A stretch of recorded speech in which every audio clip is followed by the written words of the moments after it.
كفتة الوايت صوص معايا النهاردة بأسهل طريقة هنعمل فيها الصوص وغرقان بالجبنة يا جماعة، كريمي جدا وطعمه يجنن. أول حاجة معايا حبايتين من البصل، حباية من الجزر هفرمهم عندي في الكبة. بعد كده بقى بحط عندي حبايتين من البطاطس، حابة تستغني عنهم مفيش أي مشكلة خالص، حابة كمان تزودي عندك كمية اللحمة وتستغني عن أي خضار تاني، كل واحد يا جماعة حسب مقدرته. هنا بقى بحط عندي 100 جرام من اللحمة، عليهم كوباية من البقسماط الناعم وكيس بهارات من الكفتة المشوية، وكمان معلقة كبيرة من البيكنج باودر، واحدة من البيضة، ومعلقة صغيرة من الملح والكركم والفلفل الأسمر. ما شاء الله. بخلط بقى كل مكونات الكفتة معايا بالشكل ده، وازود عليها شوية كده من البقدونس الصغيرين، واحطهم عندي يا جماعة في الفريزر تشمع معايا بالشكل ده. ما شاء الله. بصبع بقى كل كمية الكفتة بالشكل ده، بروح حاطة ايدي الاول مع مية البصل كده. ما شاء الله بتساعدك كتير جدا وبتدي طعم ونكهة مميزة جدا للكفتة. اللهم بارك، مية البصل مش في غنى عنها خالص. ما شاء الله. اخلص بقى كل كمية الكفتة كده وارجع احطها كمان عندي 5 دقايق في الفريزر تشمع معايا كويس جدا يا جماعة. هنا بقى بجيب عندي كوباية كمان من البقسماط الناعم، معلقة من النشا، وكمان شوية كده صغيرين من الملح، وشوية صغيرين كمان من البيكنج باودر. بخلطهم بقى معايا بالشكل ده، وكمان انا زودت عندي شوية كده صغيرين من الكمون.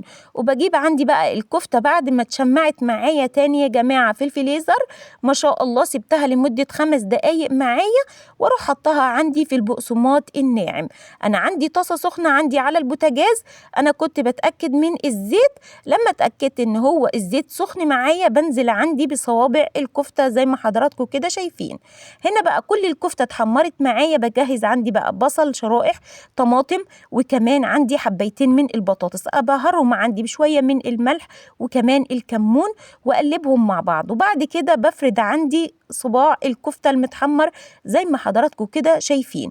ما شاء الله شايفين الصوابع خطيرة جدا ومقرمشة وحاجة كده من الآخر.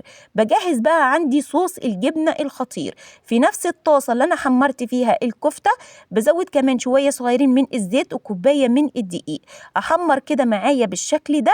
هنا بقى بنزل بخطوة المرقة الدجاج، أظبطها بقى كويس جدا كده مع رشة من القرفة، وأنزل بكيلو من اللبن الحليب معايا، واديله رشة كمان من جوز الطيب معايا علشان تعلي التست جدا معايا. ما شاء الله. وعندي الغليان بقى يا جماعة، ما شاء الله، بروح حاطة عندي كيس من الجبن الحمد، اللهم بارك، ده ميكس من الجبن. ما شاء الله.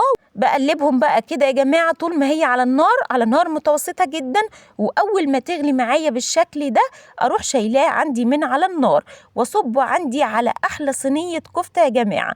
ما شاء الله. شايفين حضراتكم حاجة كده اللهم بارك. وطبعا الفرن سخن جدا عندي، ما بتاخدش أي وقت خالص، 15 دقيقة وبتطلع معاكم بالشكل ده، خطيرة جدا اللهم بارك. شايفين يا جماعة دي بقى تتقدم مع رز أبيض، مكرونة. أنا عندي الولاد بيحبوا المكرونة الاسباجيتي، خطيرة جدا مع أحلى صوص كده كريمي جدا، حاجة تشرفك قدام ولادك وقدام ضيوفك في رمضان. كل سنة وحضراتكم طيبين، وأتمنى حضراتكم تقولوا لي على رأيكم في الكومنتات. والسلام عليكم ورحمة الله وبركاته.